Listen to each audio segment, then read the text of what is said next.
Q&A. Um, Thank y'all so much for tuning in, yo. Got a lot to get into today. First off, I'm gonna start off, yo. With LSU had their spring game Saturday. I was in attendance. It was great to get back out there to Death Valley. Ain't been in a while, in a couple of years. I think the last time I went was the LSU Florida game, the national championship year. So it was really good to get out there. Offense need a little work. Need a little work. Defense look like they're doing pretty well. Keyshawn Butte is all SEC. Really, really good wide receiver. But like I said, got a lot of work to do offense. But clearly they got a whole lot of time left. Plus, there was some key guys who withheld from the game, and there's a lot of incoming freshmen who may have an impact on the team, but they won't be to the team until the fall. You got that. NFL draft is a week and a half away. You hearing a lot of you hearing a lot of nonsense about Howie, man. Howie, he want to trade up. Then he thinking about trading down. Man, look, man, I just hope he just stay where he at and don't screw this thing up any more than he's already screwed it up. We could get a really good player at 12. Okay, you got the first round pick for next year. Keep still, man. Like keep still. Like all this, oh, like he can't help himself. He needs to keep still. Braves, got not off to a great start. Won yesterday. Acuna, thankfully, that injury is not serious. It's a very, very mild abdominal strain. So we got that going on. Miami Heat get a good win yesterday against the Brooklyn Nets. Got the Houston Rockets later.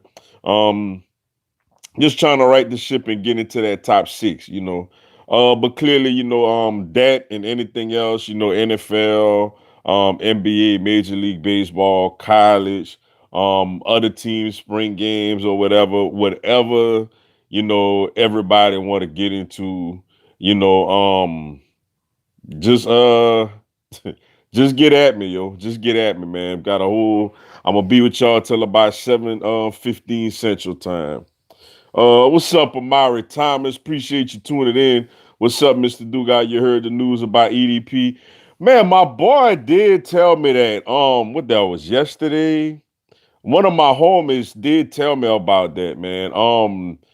If everything is true from what he told me, I mean, I don't want to sit on here and bash other YouTubers. That's not how I get down, but it's not a good look if that's all accurate. You know what I'm saying? I'm gonna just leave it at that. If that's true, then it's not a good look. What's up, King James? Appreciate you tuning in. What up? What's going on? Glad you could make it into the live. What's up, Karu girl, my friend? Appreciate you tuning in. What's going on, Mr. Dugas Princess? One was not impressed with the spring game. Man, my daughters are like night and day, yo. My oldest one, she a little more on the girly girl side. She do want to run track, which is gonna I finally get to put her in it, when the next season come around. But she was just looking at Brad Johnson. I met Brad Johnson, by the way, everyone, Saturday, former Tampa Bay Buccaneers Super Bowl winning quarterback. Very, very nice guy. Very, very cool. But my oldest daughter, she kind of went viral with all my friends because they like, bruh, she was not like feeling this pitch at all. So yeah, she kind of was just like, whatever. I told her, I guess you was expecting Tom Brady or somebody like that. But yeah, it was pretty funny. I had a good time with him though. What's up, Sir Nando 27? Appreciate you tuning in. Haven't watched my Cubs this year. Seeing they played your Braves this past weekend. Hearing the Cubs are not starting out so good. Yeah, I didn't get a chance to do. I wanted to do a video about the game last night, but I didn't get a chance, so I got caught up with a lot of stuff for softball. Which I was going to mention later, but I'll mention it now also. Next week, my live will be moved to Tuesdays for the foreseeable future because it looks like my softball team, my daughter team, gonna have the park to practice on Mondays. So like that's our day that we available to practice starting next week. It's next Monday. So my live gonna be on Tuesdays. But yeah, I was dealing with all that, so I didn't get a chance to do the post game. But It was a good game Friday. Braves won like 5-2. It's funny the Cubs beat the Braves 13-4 Saturday, and then the Braves turn around and beat the Cubs 13-4 yesterday. So it was a crazy series. They got talent. Baez is a pretty good player. Bryant, he's not as hyped up as he used to be. Jason Hayward is over there. They got. I mean, it's I seen the announcers A Rod and them was saying that the middle of the season is going to determine if the Cubs, go all in to try to keep the core together or they're going to blow it up. But we'll see. My Braves not doing. They won this series, but that was an ugly 3 out of 4 game loss at home to the Miami Marlins. Like that series really really frustrated me. What's up, Sebastian Gonzalez? Appreciate you tuning in. What's up, Dugas? What's going on? Yo, glad you could make it into the live. What's up, Big Pain? Appreciate you tuning in. We need an outside corner if we trade back. Am I crazy for wanting that running back from Bama? Running backs hit the ground running literally. I don't. I mean, he's good. Not that I don't think he's good, but I just don't. I did a. I don't know if y'all checked that out. I did a 7 round mock draft for the Eagles on Saturday night. It should be up on the channel. It's a running back that I like. Khalil Abear later in a later round. Very very productive running back. I think he'll be a nice 1-2 punch with Miles Sanders. We need an outside corner. I'm with you. Like that's I want an outside lockdown physical corner in the first round, and I want a really good volume receiver in the second round. I feel like that ain't too much for us to ask for. Like I don't need all how we getting into all this 1 1/4. Well, I don't even know what he want, man. To be honest with you, I feel like this team needs a outside corner, like you say, and a volume wide receiver. You could get a solid tight end late in. I had us taking Hunter Long from Boston College.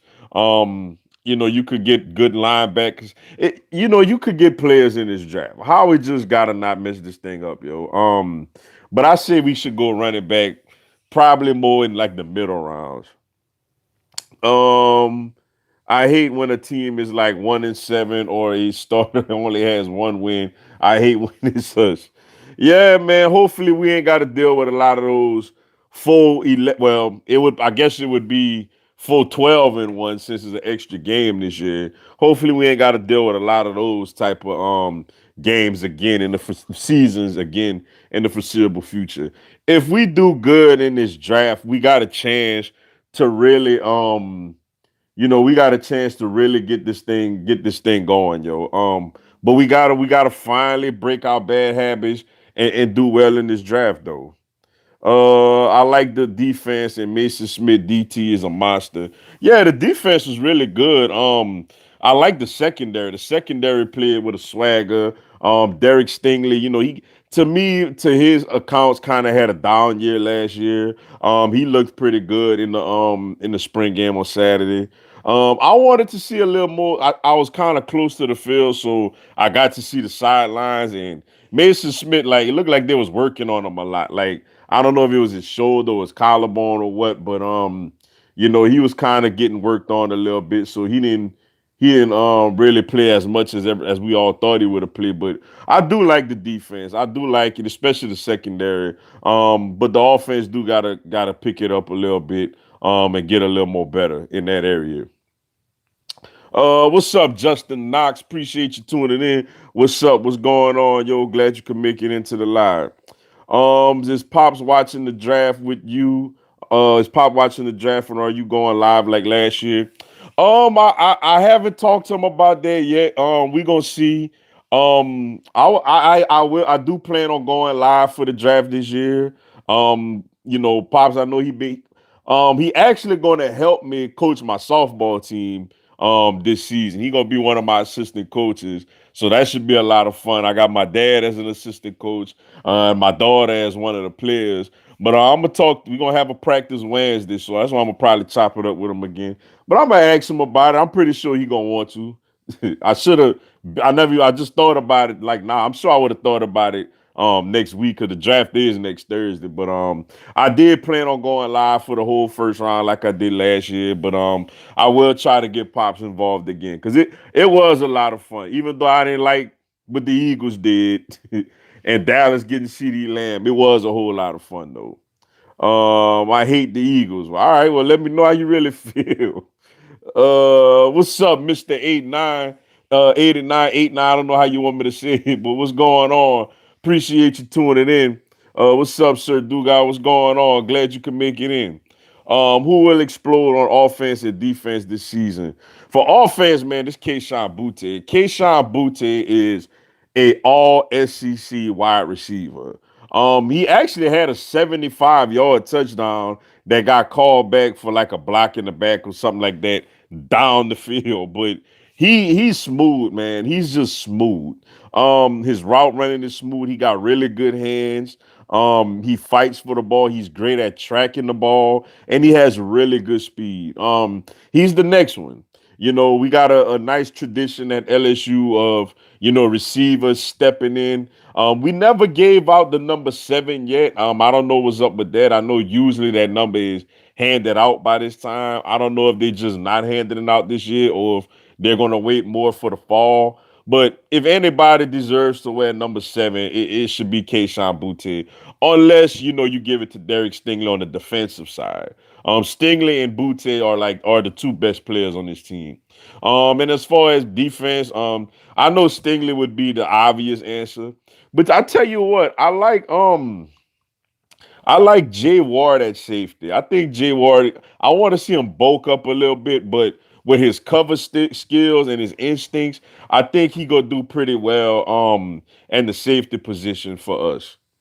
Those are two players that I think gonna really, really have a real solid impact on his team. Let's see. What's up, Crimson Brave? Appreciate you tuning in. Great spring games. Yeah, I didn't get to see a lot of everybody else. Unfortunately, I wanted to watch. I did see Bama highlights. I seen a one play Bryce Young made when he stepped up, then stepped back and threw it down the sideline for like a long play or something. I didn't get a chance to watch my other SEC.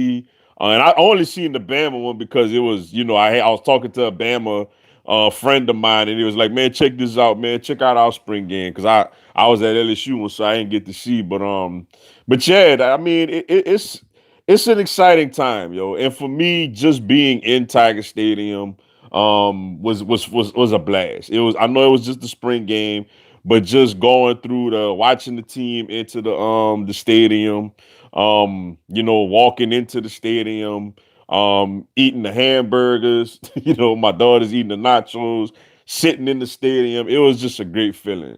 But SEC is, I know Bama's gonna be the favorite because that's what everybody do. Put them at the favorite. But the SEC gonna be interesting, man. I think it's kind of wide open. LSU does have 20 of 22 starters returning, but I do think some of those starters need to get better. Bama is always going to be really good, obviously, as long as Nick Saban there. Auburn got a new coach with a returning quarterback. A&M, apparently they got a lot back. From what I understand, they got a lot of players back. They just lost their main players, like the quarterback. Georgia had a big loss losing George Pickens. Florida lost a lot. Tennessee got a new coach. We're gonna see what happened with them. They could be a sleeper. Kentucky, been a thorn in people's side. We gotta play them this year. So the SEC, is gonna be a whole lot of fun this year. And I can't wait to see how everything turns out. What's up, Vashawn Taylor? Appreciate you tuning in, bro. What's up, Mr. Dugai?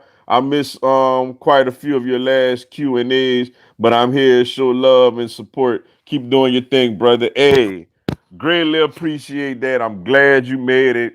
Thank you so much for the love and the support, yo. What's up, Gate City Blue Devil? My brother, appreciate you tuning in. Appreciate the spring game vid. I'm going to orange and white game this Saturday. See what Heifel got going so far. Oh, okay. So y'all is this Saturday. All right.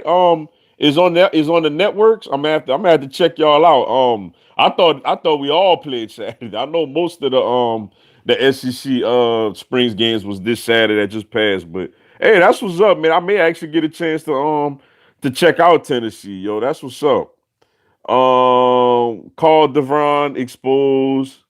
Carl Draven exposed EDP. EDP going to jail, man, for 5+ years. Wow, man.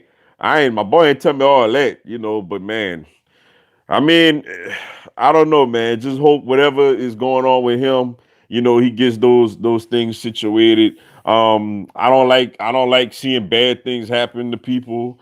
So I just hopefully for him, man, get it together, man. He's the most to me, he's the GOAT. Like when it comes to, Eagles YouTubers, man, there's a lot of us, man. There's some real great ones. But like everybody know EDP. Like he the GOAT, so whatever situation he got going on, hopefully he could get that fixed, yo. How you feel about the Denman signing, fam? I'm gonna be honest. He gave us some really good minutes yesterday. I like it. Is what we've been missing. Now he's not, a stretch four or a stretch five. Though Ariza is starting to get more and more comfortable in like that Jake Crowder type role. He's knocking down his threes. He's defending. He's playing hard. He's long. Made a critical shot down the stretch yesterday when he drove to the order. I think he shot it with his left hand, if I'm not mistaken. But yeah, I like Dedman. He gave us some good minutes yesterday. He was physical. He rebounded. He altered shots that when people drove to the lane. And he knocked down when he got fouled. He knocked down, from what I recall, he knocked down all his free throws. So I like it. I like the addition. We needed a big guy to go along to give spell bam when he get minutes. I like Achua's energy, but he's still so raw. Like he's so raw, especially offensively. Defensively, he plays hard, he tries, but kind of like Bam, he's a little undersized. So to get Denman, a guy with some really good size down low, to alter shots, rebound, get putbacks when we need. I like it. It played itself really well for us yesterday. The Eagles need to trade to 9 and jump Dallas. Yeah, man. I'm kind of at the point now where I'm just like, let's just stay where we at. Like, if Dallas gonna get Kyle Pitts, they gonna get Kyle Pitts. I mean, it is what it is. I really want us to get a cornerback. When we was at 6, I felt great because I felt like we had a real shot at Jamar Chase. But now that we done moved back to 12, I kind of switched my focus.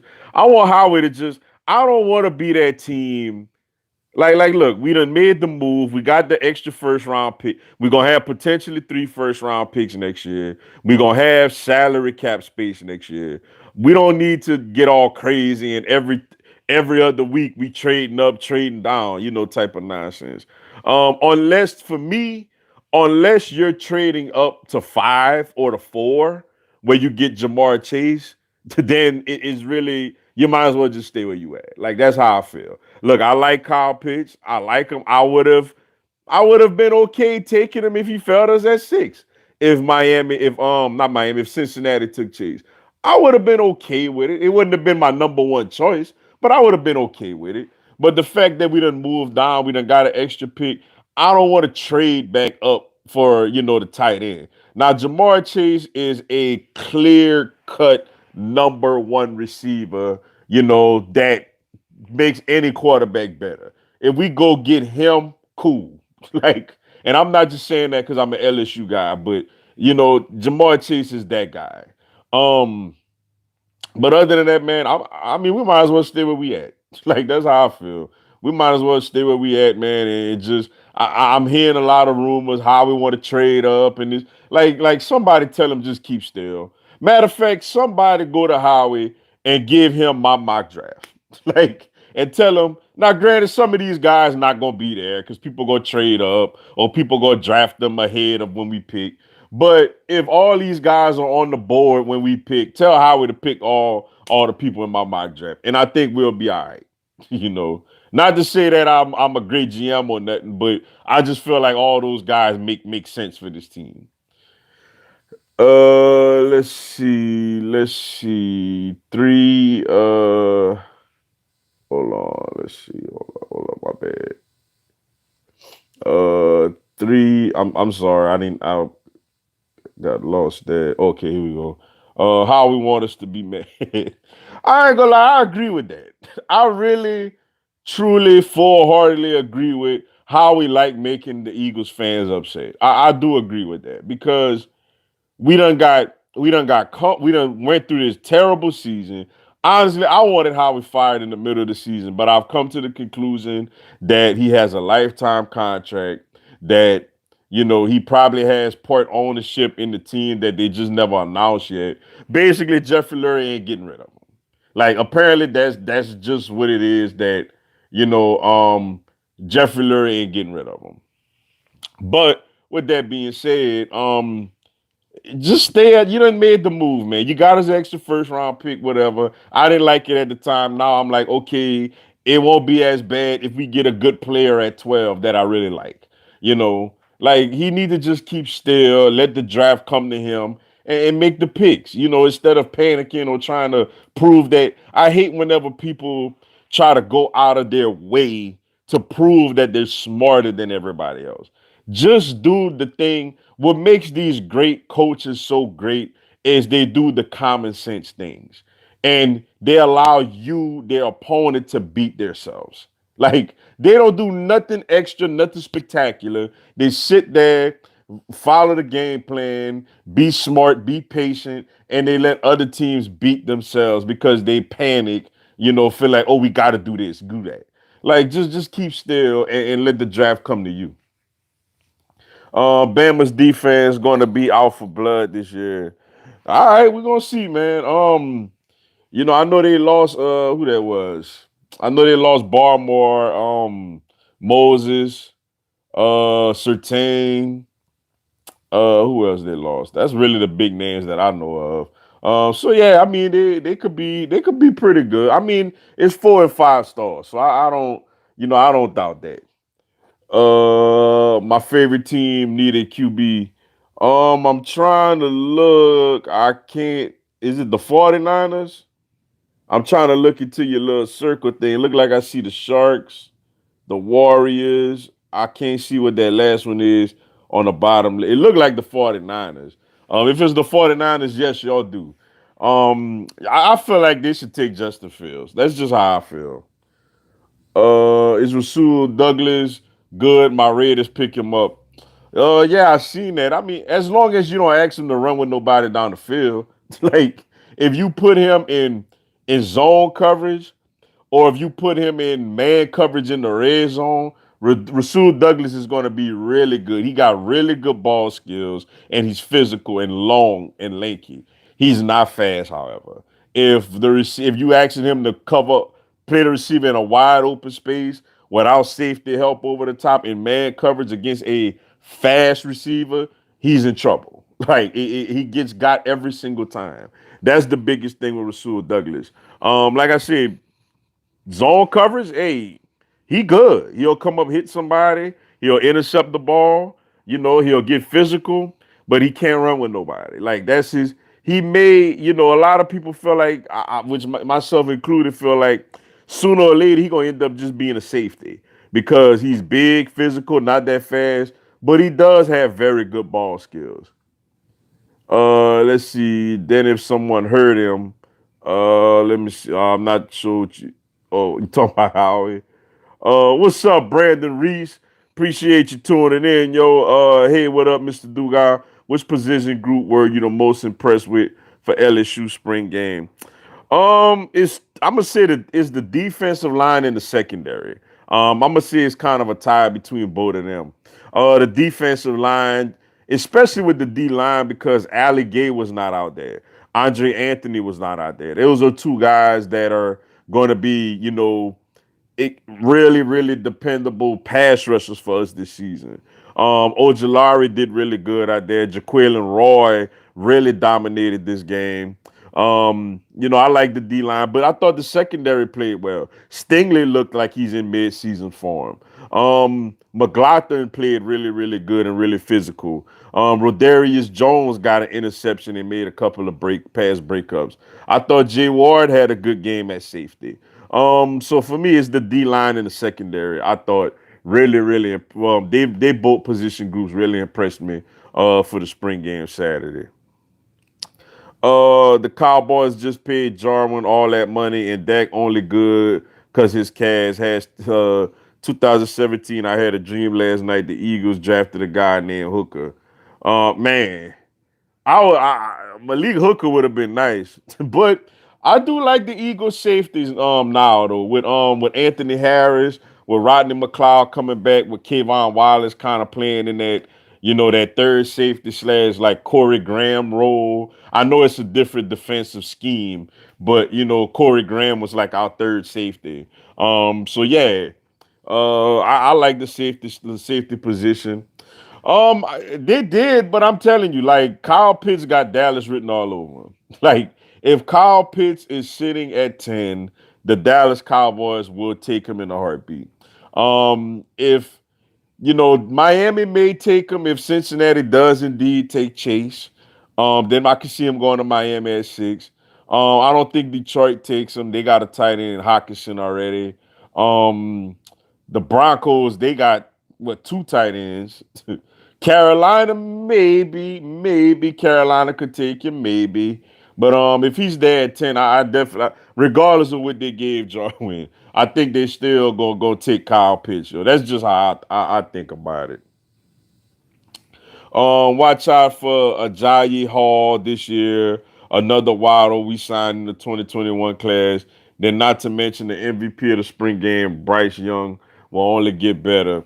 Yeah. Yeah, they we gonna see. Like I said, I seen highlights of it. I didn't get to sit down and really watch it, but I'm sure I'm gonna check out their game against Miami, that first game when Alabama play Miami. Like I always try to keep an eye on all the SEC teams. But hey, we'll see. I'm gonna look out for that name though. The LSU offense line played better than you think. Yeah, you're not the first person to tell me that. I got told that yesterday by a couple of people. I don't know, man. I guess I'm gonna have to go back watch the film. Being there live, watching it live, I just felt like people were in the backfield a lot. like, and I get it.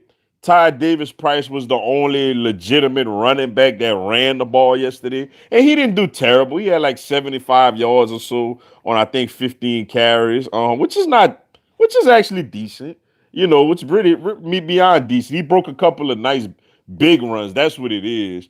But I just seen people in the backfield a lot. Too much for my liking. Now, granted, the LSU D line is supposed to be supposed to be very good. It's spring. The LSU offensive line is very experienced. So maybe you would think that the more and more they play, the better and better they'll do once we got to go to UCLA to start the season. But we'll see, man. I just thought they could have been better. That's just this. I just my opinion. I expected a little bit more from them.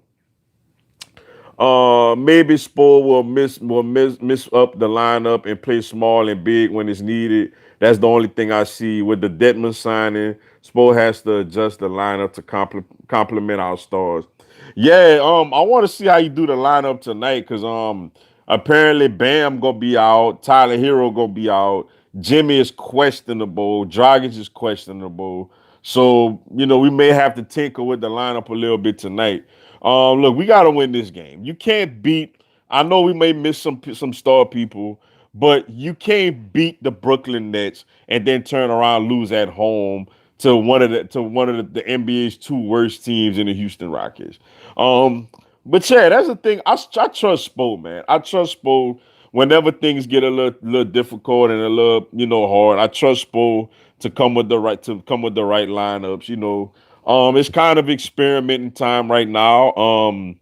To see what happens, to see what we do.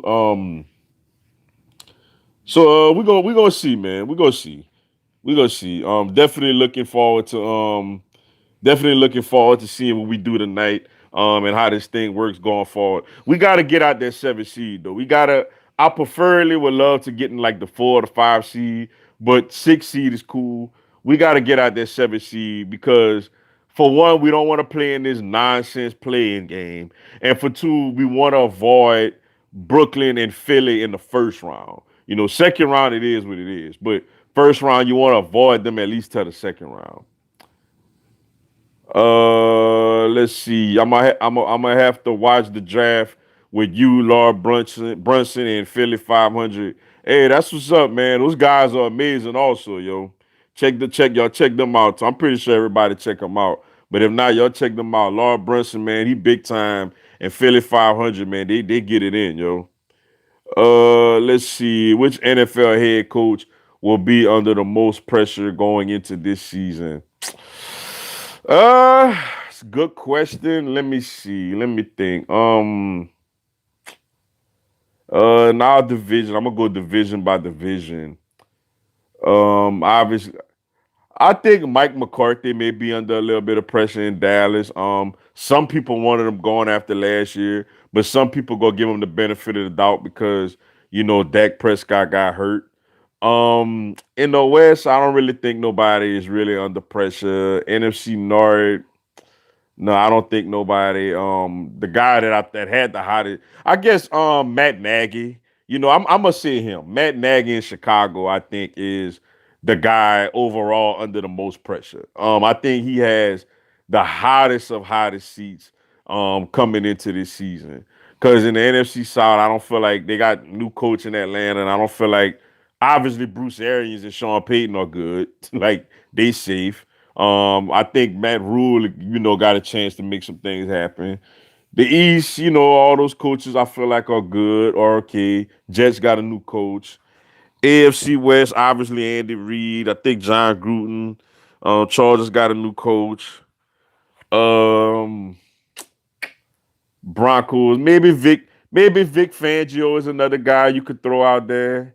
Um, the North, Tomlin good. Harbaugh good. Cincinnati coach, he young, he good for now, at least. Cleveland coach Stefanski did a great job. South Houston got a new coach, Frank Wright good. Jacksonville got a new coach with Urban Meyer. Mike Vrabel good. So yeah, to me, the two coaches that got the hottest seats are Matt Nagy for the Chicago Bears and Vic Fangio of the Denver Broncos. I think those are the two coaches that if those teams don't get off to decent starts, you may see those guys get fired in season. Those are the two ones that I really think, are really, really on the hot seat going into the season. Our O line was a bit raw, but Young's amazing mobility makes up for it. It's definitely something Mac doesn't really have, and he's also got a stronger arm than Mac. Only concern is his height because he's like 5'10" or 5'11". I didn't realize he was that short. Like I was watching, I'm gonna have to watch again. I was watching a little bit of the highlights, and I don't know. I didn't think he was that short. I was thinking he was more like 6'2" ish, 6'3" ish, but I mean, if he got great mobility like that, I don't think it really matters. Look at Kyler Murray, look at Russell Wilson, Baker Mayfield. Those guys are not tall quarterbacks, but because they got they got great mobility and the way they can maneuver in the pocket, it makes up for their lack of height. So I think they'll be all right when it comes to that. Which wide receiver are you expecting to step up at number two wide receiver spot? Well, judging from the spring game, it looked like it's gonna be Jontre Kirkland. He did a lot of, he kind of was a little bit in that Justin Jefferson role, where he caught some underneath stuff, or mostly everything he caught was underneath. Got long a couple of times. But clear Keishawn Butte obviously is clear cut number one receiver. People gonna be trying to take game plan for him week in and week out. But I think Jontre Kirkland, from what he showed, is capable of being a number two. Carl Moore is gonna get some looks. Um, we know what Jared Jenkins could do, though he didn't really do much in the spring game. And clearly we got some incoming freshmen coming in that's gonna, have a little say so in that. But just off of what I've seen so far, it looked like Jontre Kirkland is ready to be like the number two receiver to go alongside Keishawn Butte. What's up, Marianne Johnson? Appreciate you tuning in. Go Buckeye. Hey, that's what's up. That's what's up. You know what I noticed about this season for college football, unlike many seasons like recently, it's a lot of new quarterbacks. Like, it's a whole lot of new quarterbacks this year. You think about, though he played a little bit last year, but Clemson got a new starting quarterback. Ohio State got a new starting quarterback. Um, LSU gonna have the same ones, but Bama got a new quarterback. Florida, A&M. You know, a lot of these teams gonna have got new quarterbacks, So it's gonna be very interesting. First off, it's gonna be good, Lord willing, everything, stays on the up and up. We got a normal schedule as of now. We got the non-conference games. It's not a 10 week all SEC or all Pac-12, all Big Ten schedule.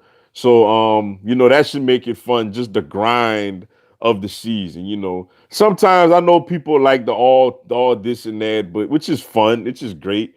But when you're dealing with college, it's cool to get the little, rent or win games here and there, get by two or three of them, just to get people in the stadium. But we'll see, man. It should be a lot of fun this year, yo. A lot of people are picking Georgia.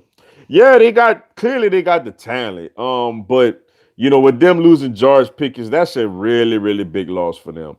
Florida, I feel like lost a lot.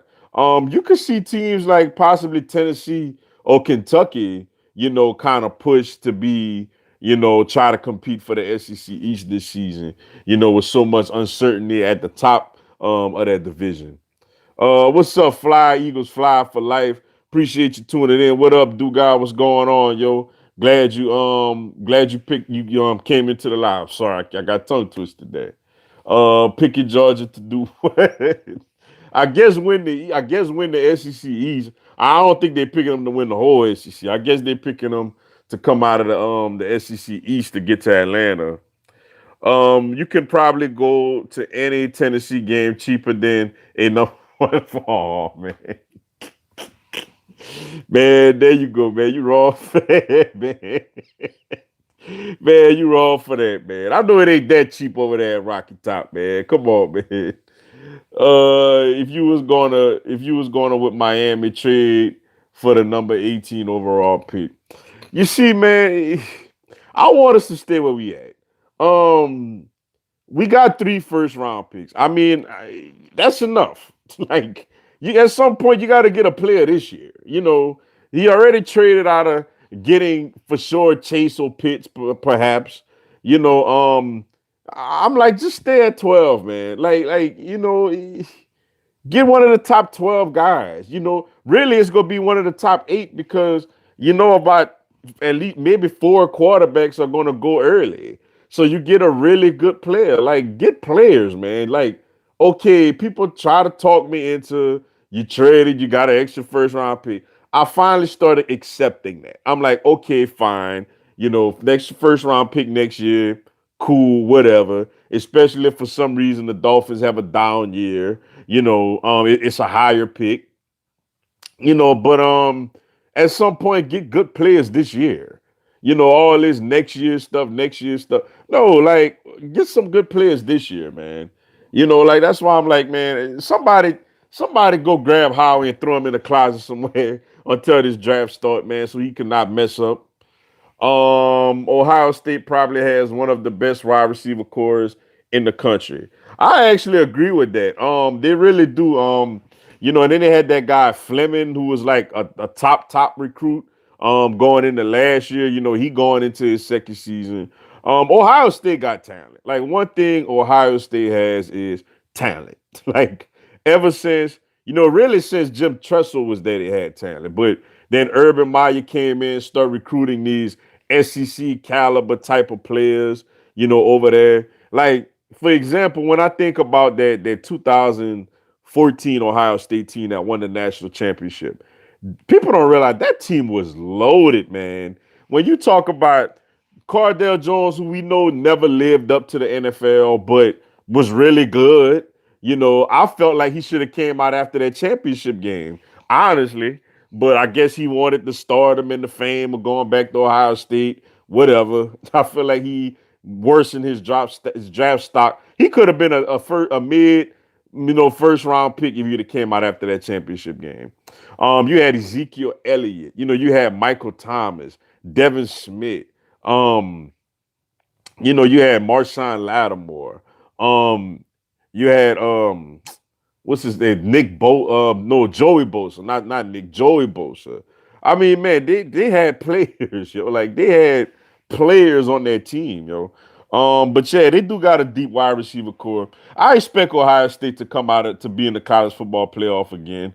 The Big Ten, they're clearly the most talented team out of all those teams in the Big Ten. Those teams, most of them are a little bigger but slower. Ohio State is big and fast. Like when the other teams are big and slow.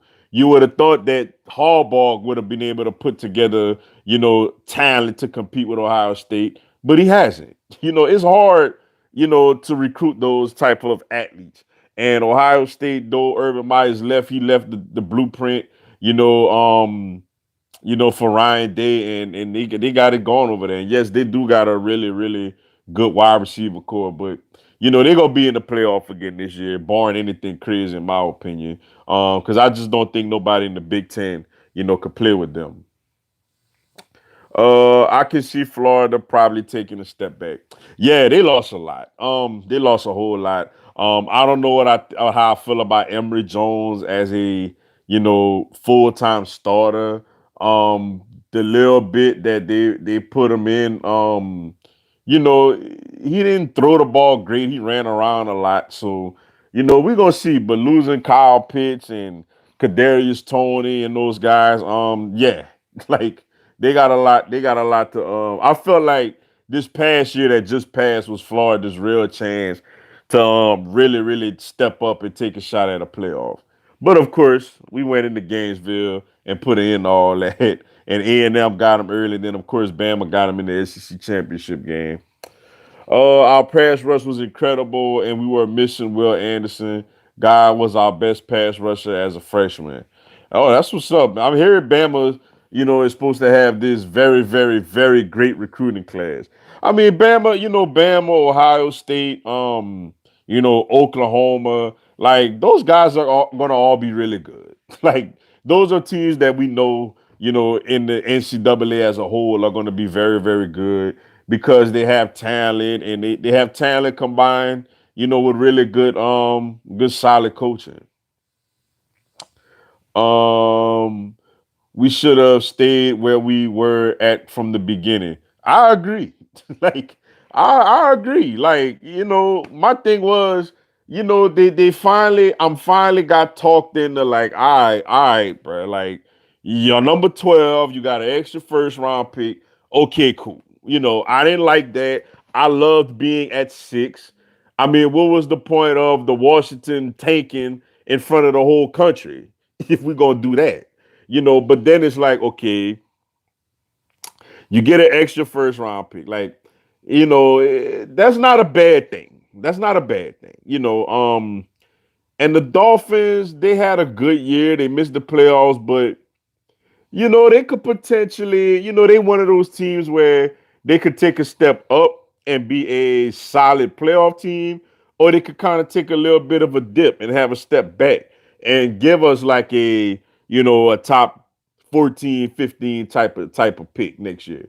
So I'm not mad at that, that much anymore. But if they move back from 12, I'm gonna be really upset. I'm like, nah, bro, like, come on now, like, you really don't want difference makers at all.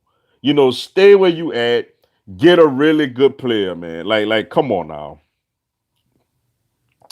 Howie is a clown. Yeah, I sadly cannot disagree with you about that. I cannot disagree with you about that statement at all, at all. My dream was to see Jamar Chase with an Eagles hat in jersey, and Howie crushed it. This why I wish nothing could on Howie. Man, look, I don't want the man to go run into traffic or nothing like that. I just don't want him to be the GM, man. And it's frustrating because he's not doing a great job, but yet he's not held. I done seen Wentz get held accountable. I done seen Dougie P get held accountable. I don't see Howie get held accountable. Like Howie is the biggest fault for all of this falling apart last season. Like, bro, it's not a good roster. It's an older, talent challenge roster. And he had a lot to do with. And the problem is you had a chance to get DK Metcalf. You passed on that. You passed on that for JJ Ortega-Whiteside, who honestly, I don't even think is going to make this team this year. I think is going to get cut at training camp this year. I don't think he makes the 53-man roster. It's time. I mean, we're gonna bring in a young receiver, you would think, first, second round or whatever, and he got to go. Like, that's it. Like, bro, you ain't got it. You ain't got it, yo. Then this year, man, Justin Jefferson, man, for the draft. I'm holding my LSU hat, like, man, we about to get Justin Jefferson, man, and they come with Jalen Rick. And then they trying to look when I gotta get talked into stuff, it's usually not good. Like when I gotta get talked into to being okay with something, it's usually not okay from the jump. That's something that I really realized about myself in general. I had to get talked into that Jalen Rager pick. Like, oh, this is I know by being an LSU guy, I watched Jefferson week in and week out. I knew what he brought to the table. I knew one thing he's gonna get open and catch the football. Now, was he gonna run a 4-2 or 4-3 or whatever? No. Was he gonna be catching 80-yard touchdowns and go return punts? No. But I know whenever you sit down, sit hike, he's gonna get open and he's gonna catch the football. But Howie went for the glitter and glam, So here we are again. I had to get talked into being okay with having, the 12th pick as opposed to having the 6th pick. But now I'm finally getting to a point where it's like, okay, I'm okay with that. And now you mean to tell me you want to trade back again? Like, no, man. Howie needs to keep still. Like, he needs to keep still, yo. Jamar Chase can possibly drop to the Eagles. I doubt it. Nah, I doubt it. Unless the Eagles trade up, he's not getting past the Miami Dolphins. Um, if Cincinnati takes a lineman, which they should, but I don't know if they will, then Dolphins may take Pitts over him, but he's not getting past. He's not getting past 7 or 8. I tell you that much. Right there at who's at 7 again? I know at 8 is the Carolina Panthers and the Broncos at 9. I forget who's at 7. Um, is it? Oh, the Detroit Lions. The Detroit Lions. Nah, like he not getting past. He not getting past Detroit. Like they just lost Kenny Galladay. Like so he ain't getting past Detroit. Even if Cincinnati and Miami don't take him. What's up, Adrian Norwood? Appreciate you tuning in. Do you think the Falcons would take a QB or trade back? Honestly, that's the biggest question about this draft. That the draft really starts with the number 4 pick because we know Jacksonville gonna take Trevor Lawrence. We know the Jets gonna take Zach Wilson. We know the 49ers gonna take a quarterback, whether it's Justin Fields, Trey Lance, Mac Jones, whoever. The real drama in the draft starts with that 4th pick. Especially if the Falcons don't end up finding a trade partner and they stay put. Honestly, if I'm them, I'm taking one. Like, I'm taking one. Um, I'm taking a Trey Lance or somebody like that. If I'm Atlanta and I stay at 4, because I mean, you don't know how much longer Matt Ryan have left. Even if you take him and you send him for like a year or two. And Trey Lance, kind of like similar to Jordan Love in Green Bay, he's somebody that could sit for a couple of years, and just learn, you know what I'm saying, and learn and get better. Um, I think that's what Atlanta should do because I know they could probably take Kyle Pitts. They got what's his name, Hayden Hurst over there, and probably get 2 tight ends. Uh, oh, excuse me. I doubt they'll go receiver with Chase. I mean, they got Julio, they got Calvin Ridley, they got good receivers. Um, maybe they could take Sewell, maybe, but I know they got, some young offensive linemen over there. So for me, I doubt they take a corner that high. So I think that they may take Trey Lance or Justin Fields if the 49ers don't take him with the fourth pick. ED, oh man, come on, y'all be nice, man. Y'all be nice, man. This is why I want to Philly to start looting right to make Jeffrey look. Man, I see one guy put but that's when we had the 6th pick. One guy was like, man, if the Eagles take a quarterback at 6, I'm getting arrested at the Novocaine complex.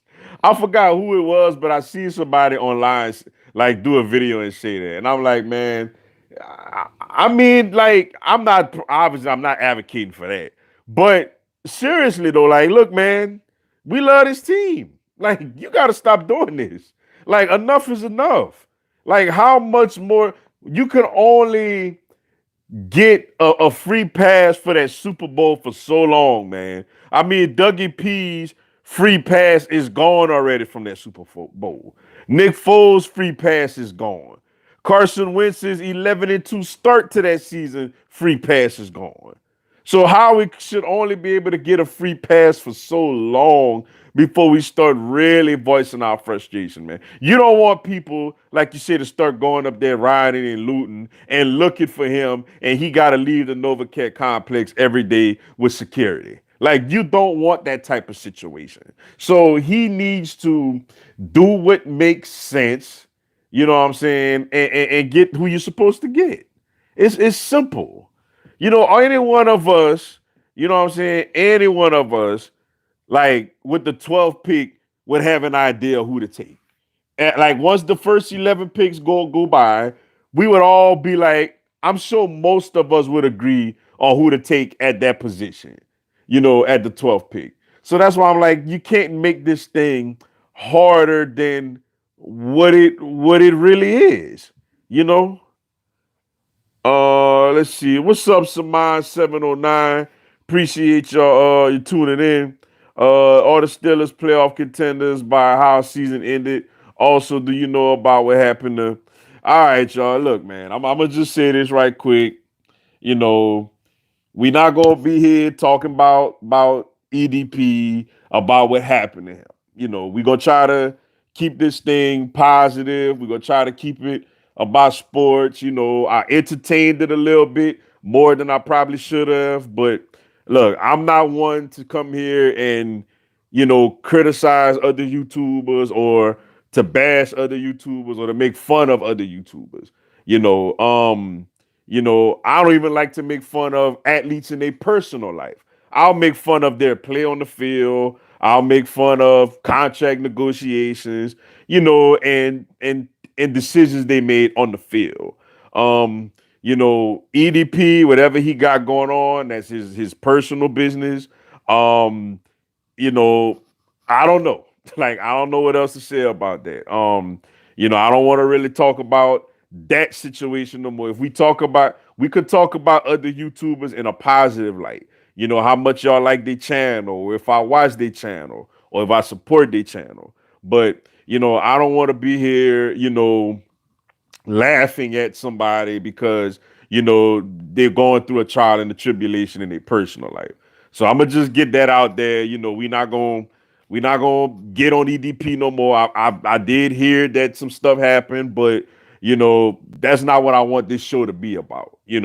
Like, I don't want to be that guy that's laughing or getting in depth on what other people done personally.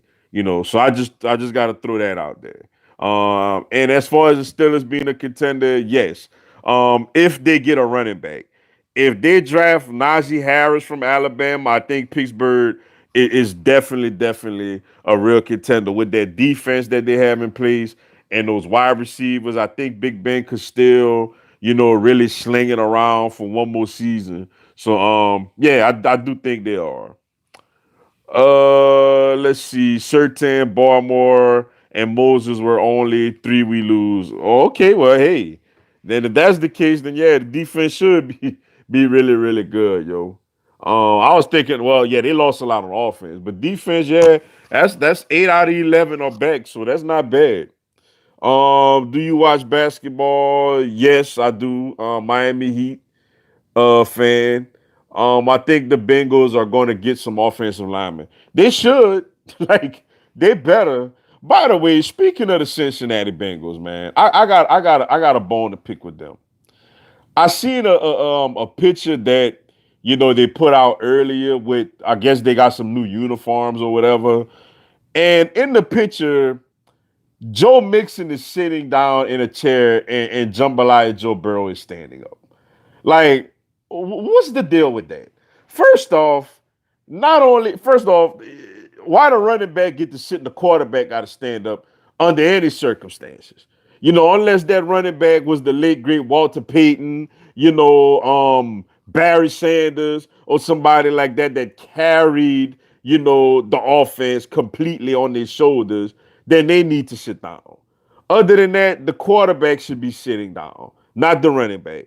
Especially if your quarterback is coming off of a torn ACL. Like, he's coming off a torn ACL. And you got him standing up with Joe Mixon sitting down. Like what is wrong with them? Like, I'm sure Cincinnati fans had an issue. Look, Jambalaya Joe is my guy.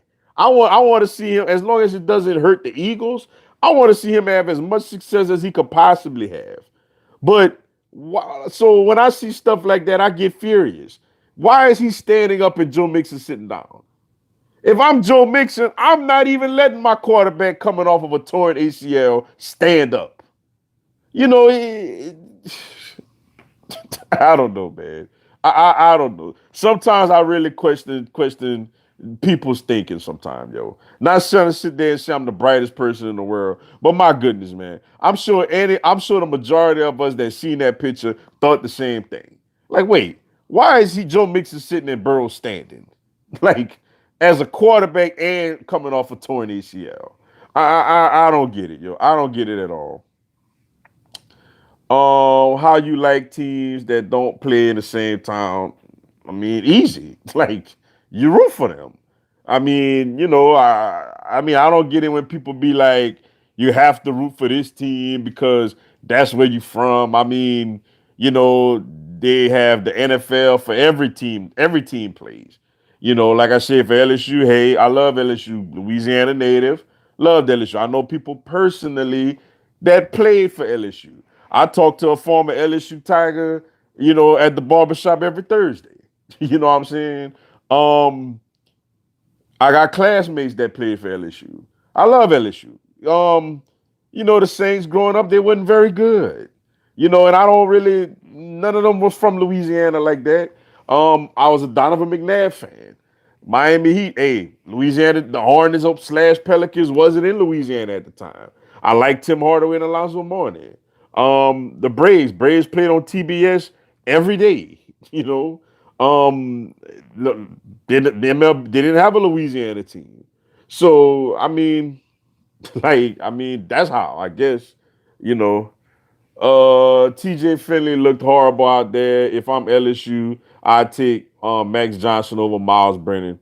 Yeah, I agree with you. I definitely agree. He did struggle out there a lot, man. He threw off his back foot a lot, yo. Like, he was standing tall in the pocket. First of all, he got a gifted arm. Like, TJ Finley's arm is extremely gifted. It flies out of his hand, yo. It absolutely flies out of his hand. But his mechanics are messed up, yo. He threw two really, really bad picks in that spring game. Where it's like, TJ, bro, you can't do that, man. I'm not gonna lie to y'all. Like, I was one of the people that after that South Carolina game, look, I was ready to pack Miles Brennan and Max Johnson's bags and tell them y'all could go now. but because I mean he had a clean pocket. He didn't have no pressure on him. He was able to sit back there and do his thing. But the Auburn game was not pretty. The A&M game, though, I don't put the whole A&M game on him because I mean they didn't protect. It don't matter who was back there; they didn't have protection at all. But he couldn't. He did bad by throwing that pick six though.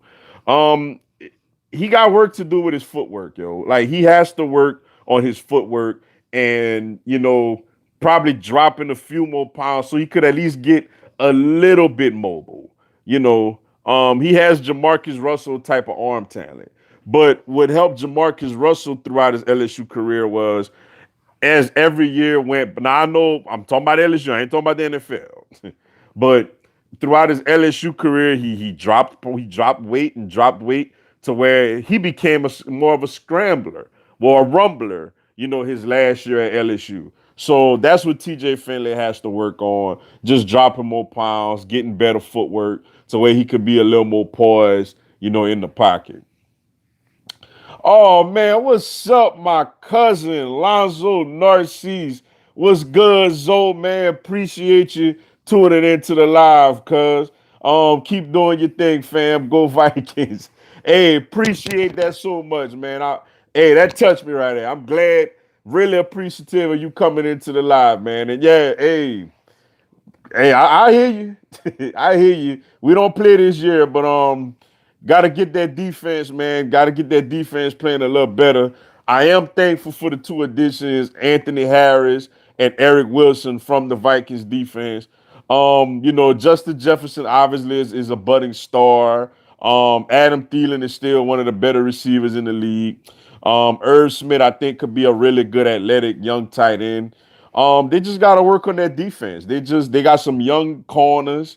Harrison Smith is starting to get a little bit up there, but he's still decent. But they got to work on their D, especially in that division. With a guy like Aaron Rodgers.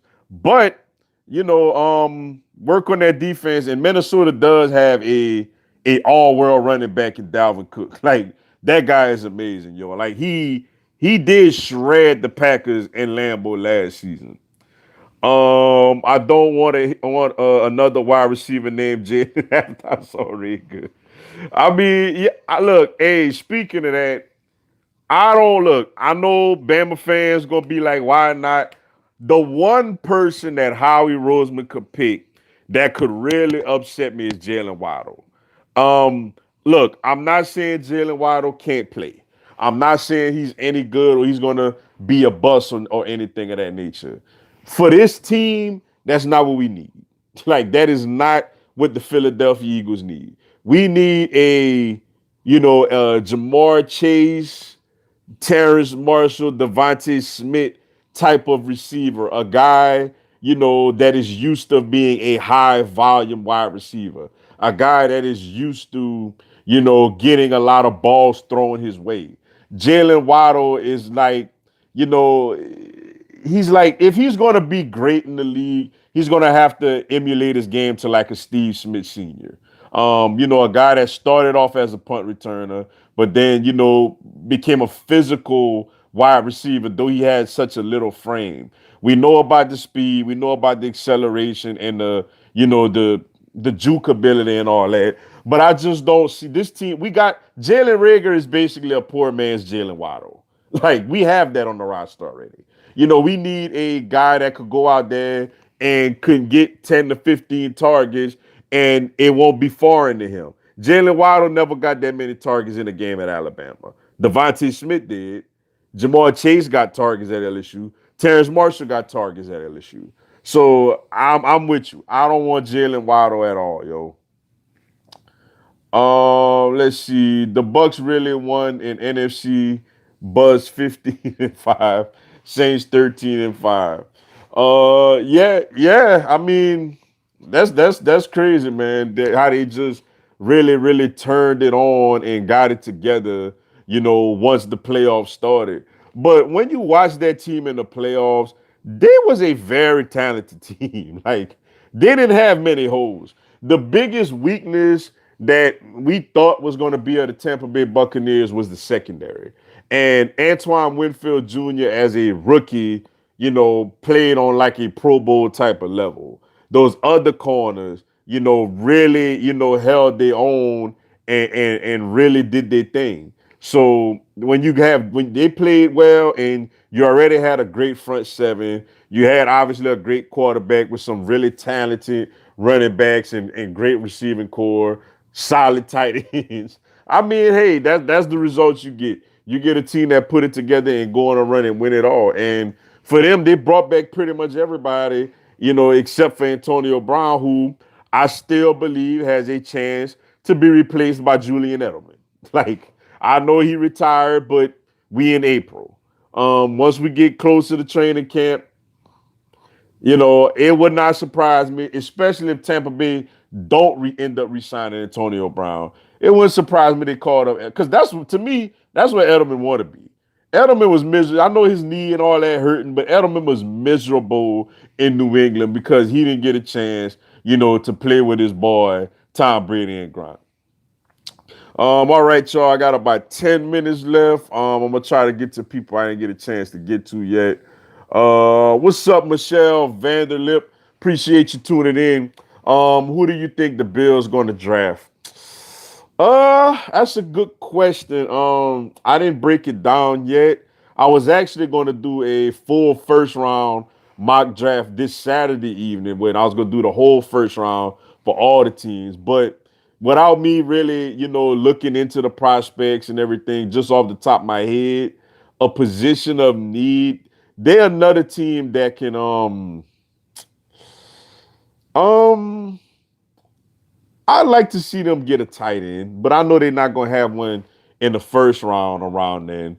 A running back would be pretty good with them. I know they got Zach Moss and Devin Singletary, but I don't really view any of them as like, future bell cow number one type of running backs. Um, like or or they could go like another pass rusher. They could go another defensive end or something like that. I don't have a guy in a name right now for you. If you check me out Saturday night, I'm gonna do a live first round mock draft for the whole entire first round. I'll have somebody for the Bills then.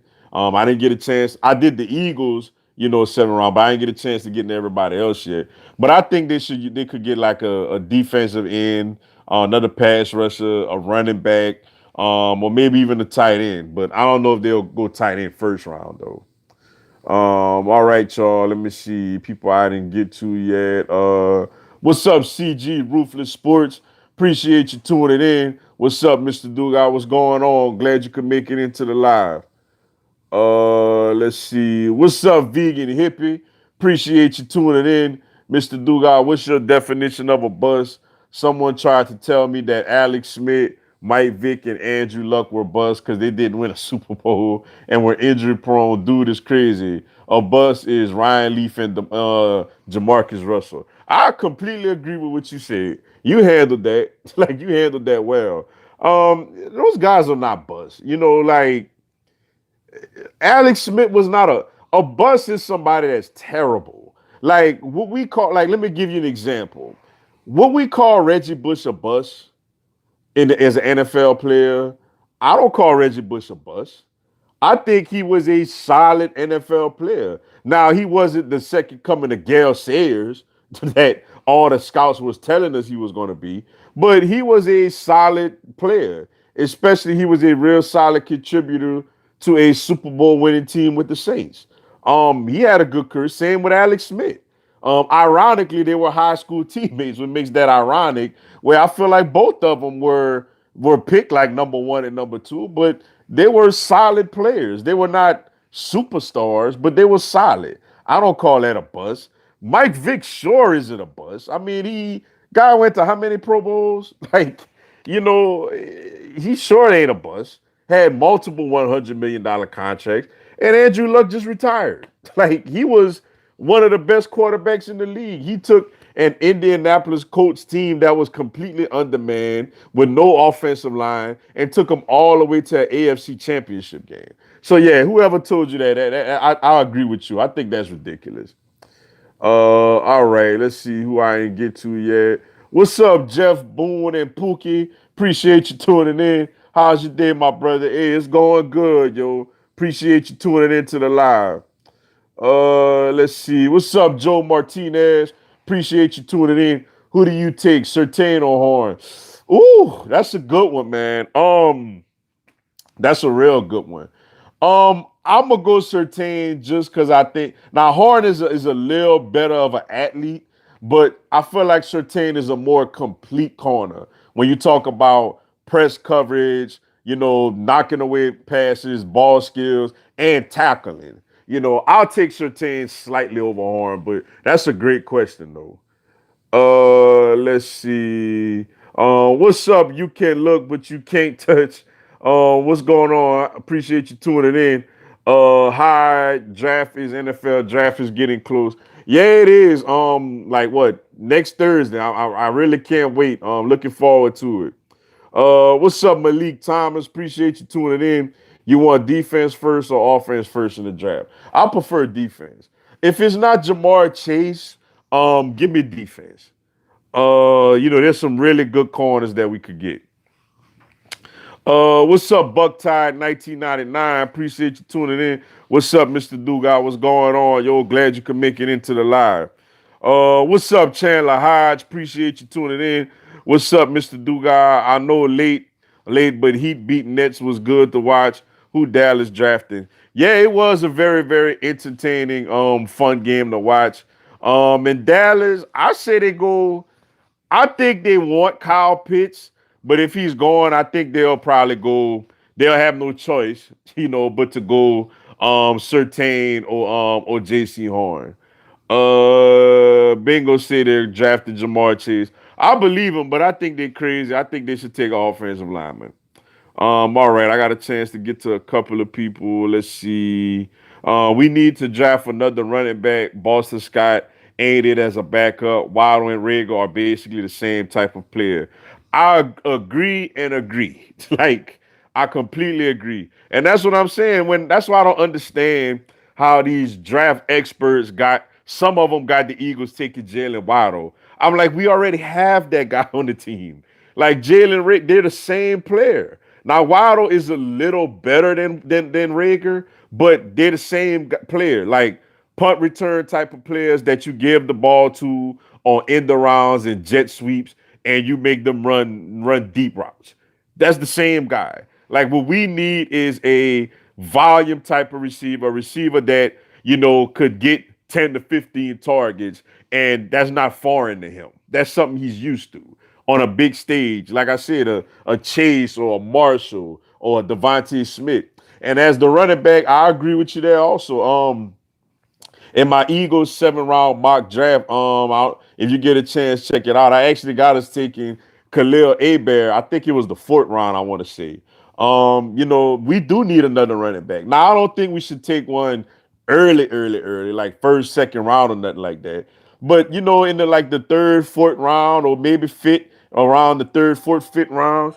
Um, there's some really good running backs, that's available that we could get our hands on and can definitely do big things for us. All right, I'm gonna take one more, y'all. What's up, Desi Kent? Appreciate you tuning in. What's up, Dugal? What did you take away from the spring game Saturday the most? Keisha, the good, I took some good and bad.